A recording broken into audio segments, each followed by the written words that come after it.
فقد قال الله تعالى في كلامه المجيد وفرقان الحميد بسم الله الرحمن الرحيم قل لا أسألكم عليه أجرا إلا المودة في القربى صدق الله العظيم وصدق الله ورسوله النبي الكريم মুআজ্জাজ সামিঈন কিরাম, আজকের এই মহিমান্বিত মর্যাদাপূর্ণ রজনীতে শহীদ সম্রাট, দিনকে জীবিত করনেওয়ালা, ইসলাম ধর্মের গোটা ধর্মকে আশ্রয় দাতা হযরতে ইমাম হুসাইন আলাইহিস সালাতু ওয়াস সালাম পাকের পবিত্র বিলাদাত রজনী।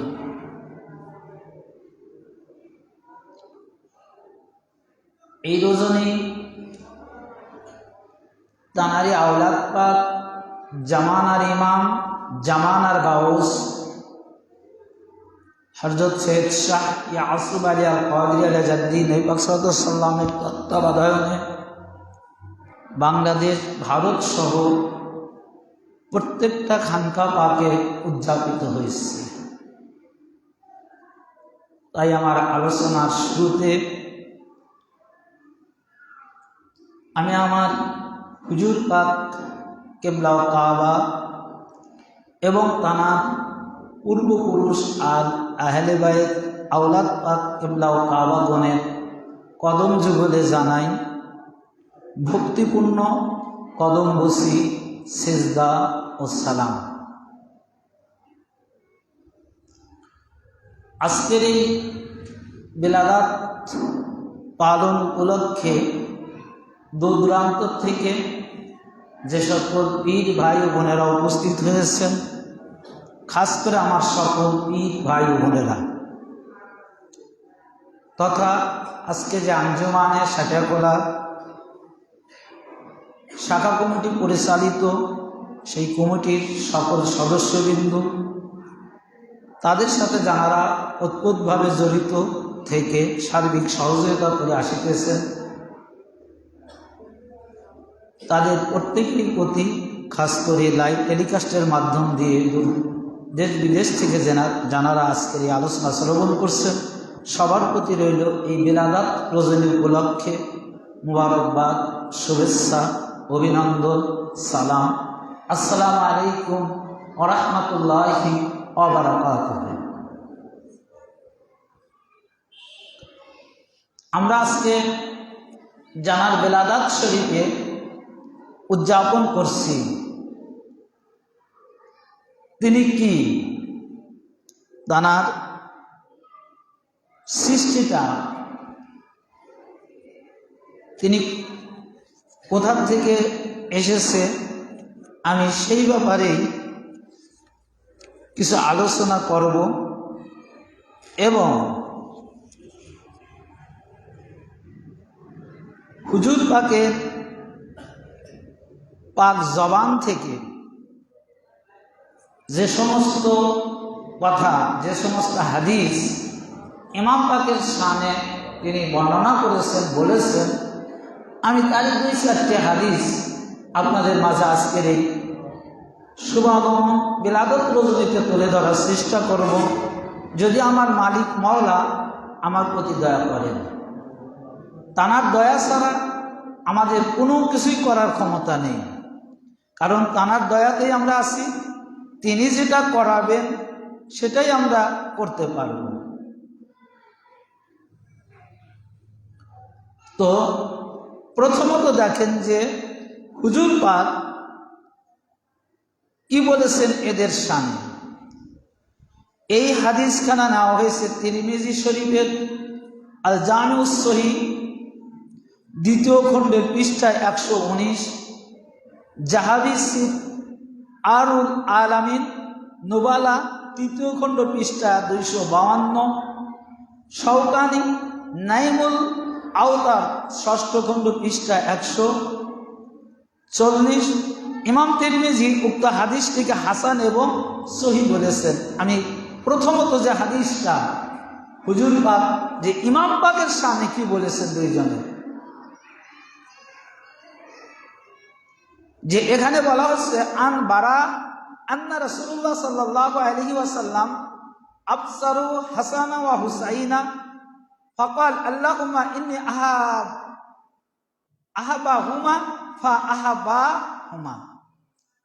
যে হুজুর পাক তিনি বলতেছেন যে হযরতে বারা ইবনে আযিব রাদিয়াল্লাহু তাআলা আনহু হতে বর্ণিত, তিনি রাসূল পাক হতে বর্ণনা করে বলেন যে ইমাম হাসান এবং হুসাইন এর দিকে তাকিয়ে বললেন যে হে আল্লাহ, আমি এদের দুজনকে খুব মহব্বত করি, অতএব তুমিও এদের দুজনকে মহব্বত করো।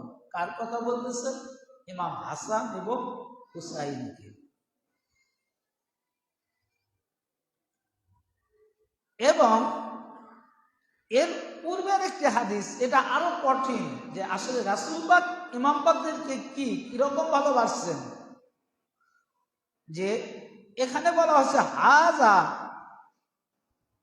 আন আবনাই ওয়া আবনা বিনতি আল্লাহুম্মা ইন্নী ওয়া হাবাবহুমা ওয়া আহবাহুমা ফা আহবাহুমা আও আহবাব মিন ইয়াজবাহুমা। যে এখানে হুজুর পাক আরো কঠিন করে বলতেছে এরা দুজনে আমার পুত্র। কারা? হযরত ইমাম হাসান এবং হুসাইনকে। তাহলে রাসূল পাক ইমাম হাসান এবং হুসাইনকে নিজের পুত্র হিসাবে দাবি করেছেন, বলেছেন একটি হাদিসে নবাবী। তো আর যে এবং তারপরে বলতেছেন যে হে আল্লাহ, এরা আমি এই দুজনকে খুব ভালোবাসি, সুতরাং এদের দুজনকে আপনিও ভালোবাসেন। তাদের কেউ ভালোবাসা যারা এদের দুজনকে ভালোবাসে। তো আজকে আসলে ইমাম পাকের শানে অসংখ্য হাদিস হুজুর পাক সাল্লাল্লাহু আলাইহি সাল্লাম বর্ণনা করেছেন। অসংখ্য, যে ইমাম পাক কি। এক কথা, ইমাম হুসাইন আলাইহিস সালাতু ওয়াস সালাম তার গোটা ইসলামের আশ্রয়দাতা, এর মধ্যে কোনো সন্দেহ নেই, এর মধ্যে কোনো সন্দেহ নেই। এবং শুধু তাই নয়, আশ্রয়দাতা তো বটেই। ইন্নাল হুসাইনু মিসবাহ উল হুদা ওয়াস সাবিনাতুন নাজা। এবং এটাও বলা হচ্ছে যে নিশ্চয়ই ইমাম হুসাইন হিদায়াতের প্রদীপ। এটা বিহারুল আনোয়ার থেকে এই কথাটা এসেছে যে ইন্না মানে নিশ্চয়ই, হুসাইনুল মিসবাহুল হুদা, যে মিসবাহ শব্দ প্রদীপ, হুদা মানে হিদায়াতের, অর্থাৎ হিদায়াতের প্রদীপ হলো ইমাম হুসাইন। তো যদি কোনো ব্যক্তি হিদায়াতের রাস্তা পেতে চায়, যদি কোনো ব্যক্তি হিদায়াতের আলো পেতে চায়, সেজন্য ইমাম হুসাইনের নিকটে যায়, কারণ ইমাম হুসাইনই হচ্ছে হিদায়াতের মূল আলো। তো আজকে সেই কারণে আমরা ইমাম পাকদেরকে স্মরণে, আমরা তানাদেরকে স্মরণে আমরা এই কাজগুলো করি। আজকে হুজুর পাক সাল্লাল্লাহু আলাইহি সাল্লাম আরো কি বলেছেন? এটা তো গেল যে হুজুর পাক তাকে সন্তান বলেছেন, তাকে ভালোবাসার কথা বলেছেন ইত্যাদি। আর এখানে এই হাদিস খানা 9টা কিতাব থেকে নেওয়া হয়েছে। এখন ইমাম পাক কি, কোথা থেকে এসেছে ইমাম পাক? যে আসার তো একটা স্থান আছে। যেমন আল্লাহ তাআলা হুজুর পাক সম্পর্কে বললেন কাদ জাআকুম মিনাল্লাহি নূরুন ওয়া কিতাবুম মুবিন, যে তোমাদের নিকট এসে গেছে আমার হতে একটি নূর আর প্রকাশ্য কিতাব। আমার হতে, তার মানে কি? আল্লাহ নূর। তো এখানে রাসূল পাক ইমাম পাক সম্পর্কে তিনি আরো এখানে কি কঠিন একটি কথা বলতেছেন, যে এখানে 9টা হাদিসের কিতাব থেকে নেওয়া হয়েছে, যে তিরমিজি আল জামিউস সহিহ দ্বিতীয় খণ্ড পৃষ্ঠা 218, বুখারী আস সহিহ প্রথম খণ্ড পৃষ্ঠা 330, কিতাবুল মানাকিব বুখারী আদাবুল মুফতাদ পৃষ্ঠা 42 হাদিস নং 85, নাসাই আস সুনানুল কুবরা পঞ্চম খণ্ড 50 হাদিস নং পঞ্চম খণ্ড পৃষ্ঠা 50 হাদিস নং 8530, আহমদ বিন হাম্বল তার মুসনাদে দ্বিতীয় খণ্ড পৃষ্ঠা 83-93 হাদিস নং 5675, আহমদ বিন হাম্বল আবার তার আল মুসনাদের খণ্ড দ্বিতীয় একই এখানে এই খণ্ডের পৃষ্ঠা 114 হাদিস নং 5940, আবু ইয়ালা আল মুসনাদ দশম খণ্ড পৃষ্ঠা 106 হাদিস নং 5739, তাবারানী আল মুজামুল কবির তৃতীয় খণ্ড পৃষ্ঠা 227 হাদিস নং 2884, এবং বুখারী আস সহিহ কিতাবুল আদাব দ্বিতীয় খণ্ড থেকে 886 পৃষ্ঠায় হাদিসখানা রদ করা হয়েছে।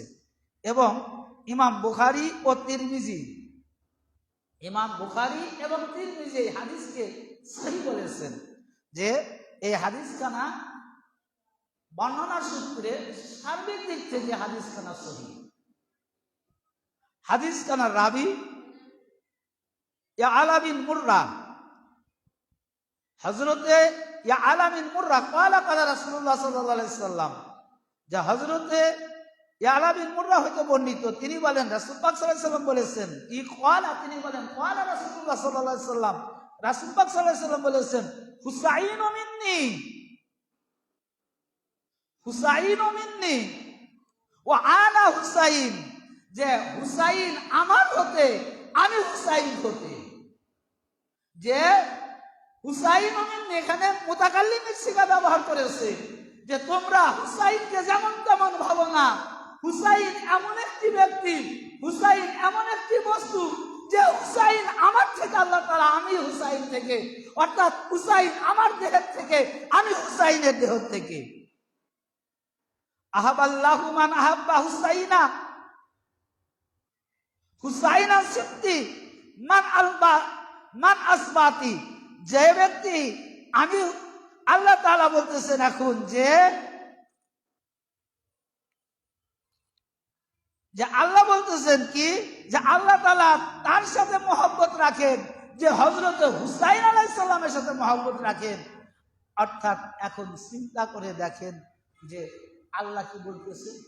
আল্লাহ বলতেছেন যে ব্যক্তি ইমাম হুসাইনের সাথে মহব্বত রাখবে,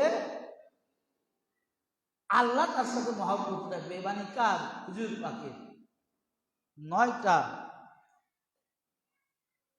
সর্বশ্রেষ্ঠ তাফসীরের কিতাব থেকে আমি এটা আপনাদের মাঝে তুলে ধরলাম। যে তাহলে এখন হুসাইন কি? রাসূল পাক নিজে বলতেছেন যে আনা হুসাইনু মিন্নি, আমি হুসাইন হতে, ওয়া আনা মিনাল হুসাইন, আর হুসাইন হতে আমি। তার মানে হুসাইন এবং রাসূল একই বস্তু, এর মধ্যে কোনো সন্দেহ নেই। যে ব্যক্তি রাসূল পাককে, অর্থাৎ এই জন্য আল্লাহ নিজেই তো বলেছেন কি, বলে ইন কুনতুম তুহিব্বুনাল্লাহ ফাত্তাবিউনি ইউহিব্বুকুমুল্লাহ, যে রাসূল আপনাদেরকে বলে দিন, আপনি তাদেরকে বলে দিন, যারা আমাকে তথা আল্লাহকে ভালোবাসতে চায় সেজন্য আপনাকে ভালোবাসে। কাকে? রাসূল পাক। যারা আল্লাহকে ভালোবাসতে চায়, আল্লাহ এটা বললেন না যে আমাকে ভালোবাসুক, কে আমাকে এইভাবে ভালোবাসুক, আমাকে নামাজ, আমার হুকুমের মাধ্যমে ভালোবাসুক, নামাজের মাধ্যমে ভালোবাসুক, রোজার মাধ্যমে ভালোবাসুক, হজের মাধ্যমে ভালোবাসুক, যাকাতের মাধ্যমে ভালোবাসুক। আল্লাহ এটা বললেন না। আল্লাহ বললেন, ইয়া রাসূলুল্লাহ, ইয়া হাবিবাল্লাহ, হুজুর, যদি কোনো ব্যক্তি আমাকে ভালোবাসতে চায়, কুল ইন কুনতুম, আপনি তাদেরকে বলে দেন, তুহিব্বুনাল্লাহ, যদি কেউ আমাকে ভালোবাসতে চায়, ফাত্তাবিউনি, সেজন্য আপনাকে আনুগত্যের মতো আনুগত্য করে। অর্থাৎ এই আয়াতের এই বাক্য দ্বারা এটা স্পষ্ট প্রমাণিত যে যদি কেউ আল্লাহকে ভালোবাসতে চায়, রাসূল পাককে আনুগত্যের মতো আনুগত্য করতে হবে। কেমন আনুগত্য? যে রাসূল পাক যাদেরকে ভালোবাসতে বলছে তাদেরকে মহব্বত করতে হবে। রাসূল পাক হতে জানারা এই ধরাধামে আগমন করবে, তাদেরকেও ভালোবাসতে হবে। এর মধ্যে কোনো সন্দেহ নেই, এর মধ্যে কোনো সন্দেহ নেই। ভাই, আজকে আমরা সেজদা করি, তাজিমি সেজদা, শিরিক, ফতোয়া, কত রকমের কিছু আমাদের বিরুদ্ধে শুরু হয়ে যাচ্ছে। ও ভাই, যিনি রাসূল থেকে, রাসূলের বডি আর হুসাইনের বডির মধ্যে কোনো পার্থক্য আছে? দেখেন কতগুলো হাদিস সন্তান হিসেবে স্বীকৃতি দিল কে? হুজুর পাক। আবার ইমাম হুসাইন কোথার থেকে সেটাও বর্ণনা করলো। আবার ইমাম পাকদেরকে যারা ভালোবাসে আল্লাহ তাদেরকে ভালোবাসবে, এটাও আল্লাহ রাসূল বলে দিলেন। তো এই যে আদমের সিজদা করালো কেন? আসলে সৃষ্টির রহস্য সম্পর্কে একটু চিন্তা ভাবনা করলে সব স্পষ্ট হয়ে যাক, প্রমাণ প্রকাশ হয়ে যাক। সূরা সাদের ৭১ নং আয়াত থেকে কোরআন পাকে ৭৭ নং আয়াত পর্যন্ত আল্লাহ আদম আলাইহিস সালামকে কিভাবে সৃষ্টি করবে, কোথায় রাখবে, কখন তাকে সিজদা করাবে, কখন তাকে কি করাবে, সমস্ত কিছু এই কয়েকটা আয়াতের মধ্যে স্পষ্টভাবে আল্লাহ তাআলা ফেরেশতাদের সাথে পূর্বে বৈঠক করে রেখেছেন। আসলে ওই সিজদাটা তো আদমের ছিল না ভাই। যদি হযরতে আদম আলাইহিস সালামকে আলামের যদি সিজদা হতো, যে কোনো দৃষ্টি থেকে, হাকিকাতে দৃষ্টি হোক, জাহিরিয়াতে দৃষ্টি হোক, আর যে কোনো দৃষ্টি হোক, তাহলে তো আদম আলাইহিস সালামকে বানানোর সাথে সাথে সিজদা করাতেন আল্লাহ। কি, যখন বানানো হয়ে গেছে তখন তো সিজদা করাতে পারতেন, করা লাগতো, ফেরেশতারা করতো। কোন ইতিহাস, কোরআন পাকের কোন তাফসীরের মধ্যে এই কথা আসে নাই যে আদমকে বানানোর সাথে সাথে সিজদা করার হুকুম দিয়েছে আল্লাহ। বরং এটা এসেছে যে যখন আদম আলাইহিস সালামকে আল্লাহ তাআলা তৈরি করলেন, তৈরি করার পরে যখন রূহকে আদমের মধ্যে প্রবেশ করালো, রূহ ওর ভিতর থেকে বের হয়ে আসলো। বের হয়ে আসার পরে আল্লাহ জিজ্ঞাসা করলো যে হে রূহ, তুমি বের হয়ে আসলে কেন? রূহ উত্তর দিল, ওটার মধ্যে কোনো অক্সিজেন নাই, কোনো বায়ু নাই, কোনো বাতাস নাই, কোনো পানি নাই, কোনো কিছু নাই। এক কথা, ওটা থাকার মতো পরিবেশের জায়গা ওর ভিতর নাই। আমি কিভাবে থাকবো? আমি ওর ভিতর কিভাবে থাকবো? ওর ভিতর তো থাকার পরিবেশই নেই। তখন আল্লাহ নিজে বলতেছেন এই সূরা সাদের মধ্যে, নাফাখতু মির রূহি, আমি যখন আমার রূহকে আদমের মধ্যে প্রকাশ করলাম, নাফাখতু মির রূহি, আল্লাহ এখানে বলতেছেন যে আমি যখন আদমের মধ্যে রূহ ফুকালাম, অর্থাৎ এই রূহটা কে ছিল? এই রূহটাই ছিল রিসালাতের নূর, বিলায়েতের নূর, মাওলানা আলী আলাইহিস সালাম এবং হুজুর পাক সাল্লাল্লাহু আলাইহি সাল্লাম। যখন হুজুর পাক এবং মাওলানা আলী আলাইহিস সালামের এই দুই নূর পাক যখন আদমের মধ্যে আল্লাহ তাআলা রাখলেন, তখন ফেরেশতারা সিজদা করলো। আর তখনই আল্লাহ তাআলা হুকুম দিল, তোমরা এটাকে আদমকে সিজদা করো। তার আগে কিন্তু বলেনি, তার আগে কিন্তু বলেনি। তো যারা সিজদা করলো, ফেরেশতারা, সকল ফেরেশতারা সিজদা করলো, ইল্লা ইবলিস আস্তাকবারা, একমাত্র ইবলিস ব্যতীত সকল ফেরেশতা সিজদা করলো। তো আল্লাহ বললেন, এই ঘটনা তো আপনারা জানেন, এটা দ্বারা ইস্টাবলিশ, এটা দ্বারা প্রমাণিত যে আজকে আপনারা ভালো করে জেনে নিন, বুঝে নিন যে যারা ইবলিসকে সিজদা করে নাই, যারা ইবলিসকে মান্য করে নাই, কি বলে ইবলিস বলতেছি, নাউজুবিল্লাহ, যারা আদম আলাইহিস সালামকে সিজদা করে নাই, অর্থাৎ নূরে রিসালাত, নূরে বিলায়েতকে, তানারাই পথভ্রষ্ট। কিয়ামত পর্যন্ত তানারাই পথভ্রষ্ট থাকবে। যত নামাজি হোক, যত রোজাদার হোক, যত হজ করনেওয়ালা হোক, যত পরহেজগারী ব্যক্তি হোক না কেন, ওরা কখনো হিদায়াত প্রাপ্ত হবে না যতক্ষণ পর্যন্ত নূরে রিসালাত, নূরে বিলায়েত যার মধ্যে থাকবে তাকে তাজিমি না করবে। অর্থাৎ নূরে রিসালাত, নূরে বিলায়েতের নূরকে তাজিমি না করাই পথভ্রষ্ট। এর মধ্যে কোনো সন্দেহ নেই। এর মধ্যে কি কোনো সন্দেহ নেই। এই এস্টাবলিশ করে গেছে আল্লাহ তাআলা আদমের সৃষ্টির শুরু থেকে।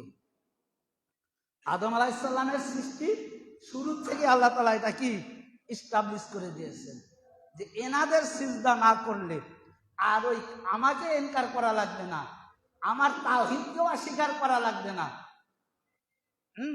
আমার অবাধ্যচারিতা করা লাগবে না। একমাত্র পথভ্রষ্টের মূল কারণ যদি আমার নূরে মুহাম্মদ এবং নূরে বিলায়েতকে যারা ইনকার করবে, তাজিম করবে না, ওরা পথভ্রষ্ট হয়ে যাবে।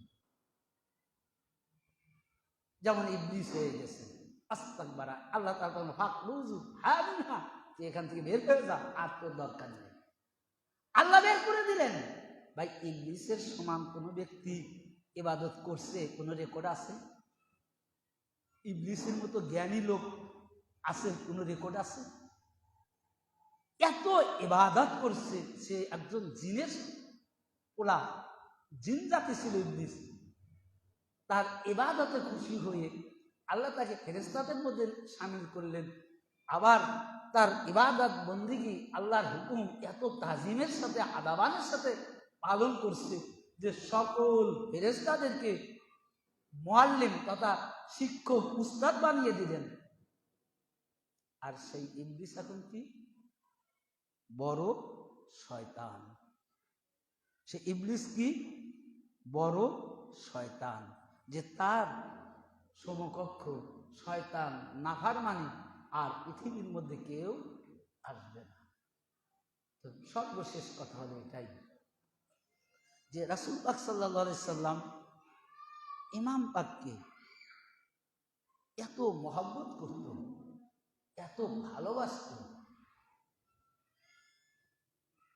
যে যত বড় কাজে রাসূল পাক থাক, যত বড় পেরেশানিতে রাসূল পাক থাক, যত বড় দায়িত্বের মধ্যে হুজুর পাক থাক, ইমাম পাক যখনই হুজুর পাকের কাছে যাইতেন, সঙ্গে সঙ্গে কি সব কাজ হুজুর পাক ছেড়ে দিতেন।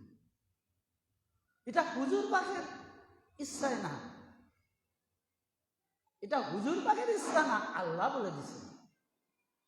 তো সেই ইমাম পাক আজকে দেখেন ফরজ ইবাদত, আমরা একটু আগে মাগরিবের নামাজ শেষ করলাম, তার আগে আসর করেছি, এমনি করে দৈনিক আমরা 5 ওয়াক্ত নামাজ আদায় করছি।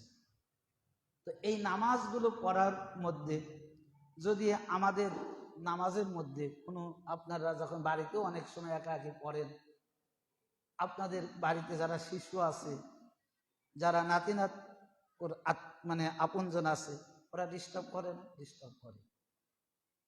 কেউ পিঠির ভার উঠতে চায়, কেউ যায় নামাজের মধ্যে কি টান টান হয়ে শুয়ে পড়ে। আপনি তার নামাজ ছেড়ে দিচ্ছেন না, আপনার পরিবারের অন্য সব দেখার সাথে সাথে তাকে সরায় নিয়ে যাচ্ছে।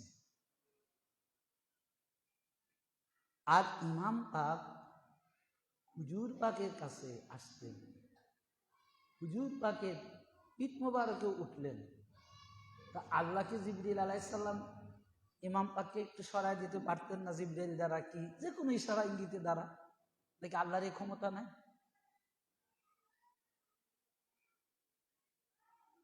আল্লাহর কি ক্ষমতা নাই? ছিল না? যে আল্লাহ কোন বললে হয়ে যায়, এখন বললে নিভে যাও, নিভে যায়। তো হুজুর পাক নামাজ পড়ছে, হুজুর পাক নামাজ পড়ছে, আর সেই নামাজের ব্যাঘাত ঘটাচ্ছে হযরত ইমাম হুসাইন। তা আল্লাহ তো ইচ্ছা করলে ইমাম পাককে সরায় দিতে পারতেন। এই ইমাম পাক যখন দুলনাতে থাকছে, আসলে অনেক ইতিহাস ইমাম পাকদের স্মরণে। এই ইমাম পাক যখন দুনিয়ায় থাকছে, তিতলি মে জিদকা ঝুলা জিবরিলি তে থে और एते কারবালা মে বে গৌরবে কাপন হয়। আগামী বুধবারে পীর মুর্শিদ পাকের উরুস পাক, জানার আগমন ৩রা মুহররম। তিনি মহাগম পাশ সেই নাহা পাকের মধ্যে লিখছেন, তিতলি মে জিদকা ঝুলা জিবরিলি তে থে, যে হযরতে জিবরিল আলাইহিস সালাম, দেখেন ইমাম হুসাইন আলাইহিস সালাম পাক যখন দুলনার মধ্যে ঘুমাইছেন, দুলনা থেকে যখন ইমাম হুসাইন জাগ্রত হয়ে গেছে, জাগ্রত হবার সাথে সাথে তো তিনি যখন লড়াচড়া করবে, লড়াচড়া করলে দুলনা লড়াচড়া করবে না? শিশুরা যখন দুলনার ভিতর লড়াচড়া করে তখন কি দুলনা কি স্থির থাকে? স্থির থাকে না। দুলনাও কি লড়াচড়া করে। তো লড়াচড়া করলে শিশুরা চিৎকার দিয়ে ওঠে না? আকস্মিক চিৎকার দিয়ে ওঠে। ওদের কি পিলা, ওদের হৃদয়টা কম্পন শুরু হয়ে যায়, ভয় পাওয়া যায়। এই ভয় পাওয়াটা যে কতটা কষ্ট পায় মানে শিশু, ওই দোলনা থেকে জাগ্রত অবস্থায় একটা শিশু কতটা ভীত হয়, কতটা ভয় পায়, সেই ভয় পাওয়াটা আল্লাহ ওটা মেনে নিতে পারেননি। আল্লাহ ওটা মেনে নিতে পারেননি। আল্লাহ যখন হযরতে ইমাম হুসাইন ঘুম থেকে জাগ্রত হবে, তার পূর্বেই হযরতে জিবরিল আলাইহিস সালামকে আল্লাহ তাআলা ইমাম হুসাইনের ওই দুলনার নিকট পাঠিয়ে দিয়েছে এবং বলেছে, হে জিবরিল, তুমি যাও, আমার হুসাইন যেন ভয় না পেয়ে জোরে জোরে চিৎকার না দেয়, তুমি নিজে কি করো, তোমায় ওই ইমাম পাকের দুলনা দুলাও। কে? আল্লাহ পাঠিয়ে দিয়েছে। কাকে? জিবরিল আলাইহিস সালামকে, যে তুমি যাও, যে আমার ইমাম হুসাইন ঘুম থেকে উঠবে, যে যখন দুলনা দোল খাবে, আর এই দোল খাওয়ার অবস্থায় ও ভয় পাবে, এটা আমি আল্লাহ মেনে নিতে পারি না। তো কতটা আল্লাহ ভালোবাসে ইমাম হুসাইনকে, যে কতটা মহব্বত করে, যে ঘুম থেকে জাগ্রত হবে, দুলনা দুলবে, আর ওই ভয়, ওই ভীতি পাবে ইমাম পাক, আর ওই ভীতিটা ইমাম পাকের ওই ভীতিটা আল্লাহ মেনে নিতে পারে না। তো আল্লাহ রাব্বুল আলামিন যখন হুজুর পাক নামাজে গেলেন, যখন হুজুর পাক নামাজে দাঁড়ালেন, আল্লাহ রাব্বুল আলামিন যদি জিবরিল আলাইহিস সালামকে দ্বারা ওই দুলনা দুলাইতে পারে, জিবরিল আলাইহিস সালামকে দ্বারা তার ঘুমের মধ্যে ভয় না হয়, তার ঘুম যাতে ভেঙে না যায়, এটা যদি আল্লাহ জিবরাইল দ্বারা রক্ষা করতে পারে, তো রাসূল পাক নামাজে গেছেন, তো রাসূল পাকের পিঠ মুবারকে ইমাম পাক উঠবে, এটা কি আল্লাহ জিবরিল আলামিন দ্বারা কিংবা আল্লাহ ইচ্ছা করলে ঠেকাইতে পারতেন না? পারতেন না? পারতেন। কেন পারেন না?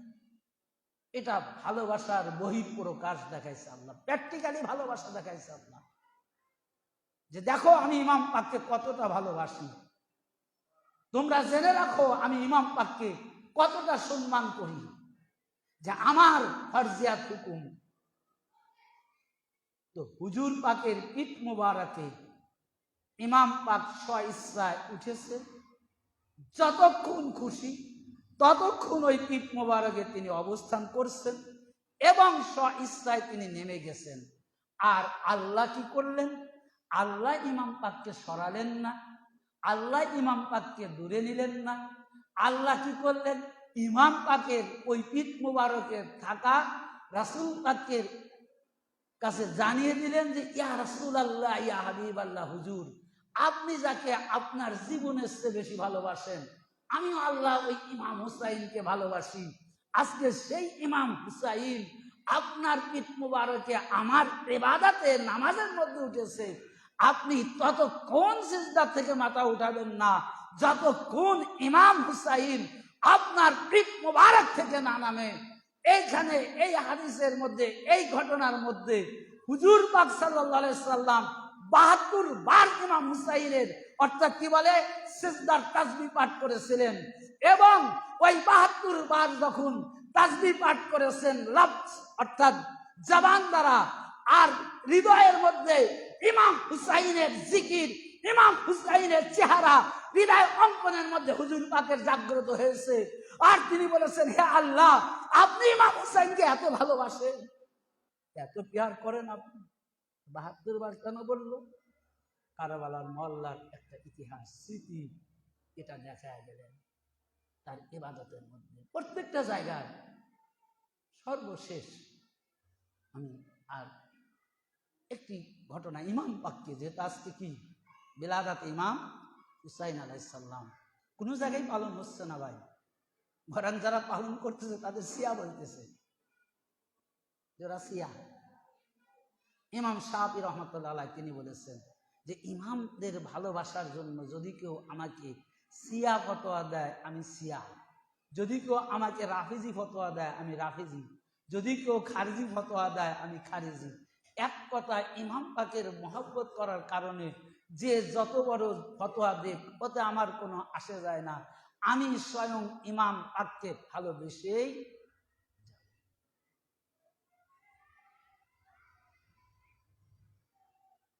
তো ইমাম হুসাইন আলাইহিস সালাম যখন জন্মগ্রহণ করলেন, যখন দুনিয়ার জিন্দিগিতে আজকের রজনীতে, এই রজনীর ঘটনা যে যখন ইমাম পাক জন্মগ্রহণ করলেন, এখানে হুজুর পাক দেখেন প্র্যাকটিক্যালি ভাবে দেখা দিয়ে গেল। কি দেখা দিয়ে গেলেন? যে যখন ইমাম পাক পৃথিবীর মধ্যে আগমন করলেন, তাশরীফ আনলেন, তো রাসূল পাক সঙ্গে সঙ্গে ওই কামরার মধ্যে প্রবেশ করলেন। প্রবেশ করার পরে তিনি বললেন, কই আমার বেটারে আমার কোলে দাও, আমার সন্তানরা আমার কোলে দাও। এখানে একটা হাদিস আছে উম্মে সালমা রাদিয়াল্লাহু তাআলা আনহা, যাই হোক এটা আর আমি বর্ণনায় যাব না। তো তখন তানারা বললেন, যারা ওই কামরায় ছিলেন, যে ইয়া রাসূলুল্লাহ, ইয়া হাবিবাল্লাহ, ছেলে তো গোসল করানো হয়নি, সবে মাত্র কি দুনিয়াতে আগমন করলো, একটু আপনি অপেক্ষা করেন, একটু গোসলটা করায় দিই। তখন হুজুর পাক বলে, আরে তুমি কাকে গোসল করাবে, কাকে গোসল করাবে? এ তো আমারই কলিজার টুকরা, আমার থেকে হুসাইন, হুসাইন থেকে আমি। তো যে কোনো বস্তু অন্য পাত্রে রাখলে তো পাত্র পরিষ্কার করতে হবে বা বস্তু পরিষ্কার করতে হবে। তো এটা তো সেই বস্তু না, এটা আমার থেকে হুসাইন, হুসাইন থেকে আমি, সুতরাং আমার বস্তু আমাকে দিবে, গোসলের কি দরকার আছে? তো সেই দিন হযরতে রাসূল আকরাম সাল্লাল্লাহু আলাইহি সাল্লাম ইমাম পাককে কোলে করে এতটা খুশি হয়েছিলেন এবং তিনি মা খাতুনে জান্নাত আতহার পাককে বলেছিলেন যে, হে আমার কলিজার টুকরা, হে আমার বেটি, আজকে তুমি বলো তো কে সুন্দর, কাকে বেশি সুন্দর দেখা যাচ্ছে? তখন মা খাতুনে জান্নাত আতহার পাক বলছিলেন যে, ইয়া রাসূলুল্লাহ, ইয়া হাবিবাল্লাহ, হুজুর, আজকে আমি দুটা, কাকে সুন্দর কম বলবো, কাকে? হুজুর পাক তখন বললেন যে, হে আম্মাজি, তুমি জেনে রাখো এই পাত্র আর বস্তু একই বস্তু, সুতরাং এই দুই বস্তুর তো রং আলাদা হতে পারে না, এই দুই বস্তুর সৌন্দর্য আলাদা হতে পারে না, এই দুই বস্তু যেহেতু একই রকম হবে।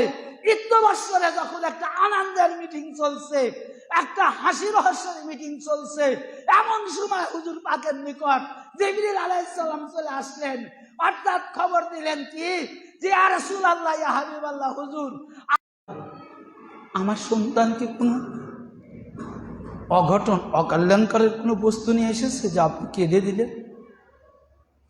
তখন রাসূল পাক বললেন যে না, যে ইমাম পাককে নির্মম ভাবে 61 হিজরিতে 10ই মুহররমের দিন শাহাদাত করা হবে, সেই সংবাদ এইমাত্র জিবরিল আমার নিকট পৌঁছাইল, তাই আমি ক্রন্দন করছি। তো অসংখ্য হাদিস ইমাম পাকের শানে রাসূল পাক বর্ণনা করেছেন। ভাই, শুধু এইটুকু যে আমি আপনাদেরকে অনুরোধ করব যে ইমাম পাকের ভালোবাসা রাসূল পাকের ভালোবাসা, রাসূল পাকের ভালোবাসা আল্লাহর ভালোবাসা। তো যদি কোনো ব্যক্তি আল্লাহকে পেতে চায়, আল্লাহকে ভালোবাসতে চায়, আল্লাহকে ভালোবাসার মতো ভালোবাসতে চায়, তাহলে সেজন্য রাসূল পাকের বেটা কলিজা ইমাম হুসাইনকে ভালোবাসে। কারণ রাসূল পাক অসংখ্য হাদিস পাক দ্বারা বলেছেন, যারা ইমাম পাককে ভালোবাসলো স্বয়ং আল্লাহ তাদেরকে ভালোবাসবে, যারা ইমাম পাককে ভালোবাসবে না আল্লাহ তাদের ভালোবাসবে না। আজকে সেই বিলাদাত শুভ রজনী মালিক মওলা যেন আমাদের প্রত্যেকের হৃদয়ের মধ্যে ইমাম পাকের মহব্বত নিয়ে যেন এই দুনিয়ার জিন্দেগি থেকে শেষ বিদায় নেওয়ার তৌফিক দান করুক। সবাই বলুন আমিন। ওমা তৌফিক ইল্লা বিল্লাহ। আসসালামু আলাইকুম ওয়া রাহমাতুল্লাহি ওয়া বারাকাতুহু।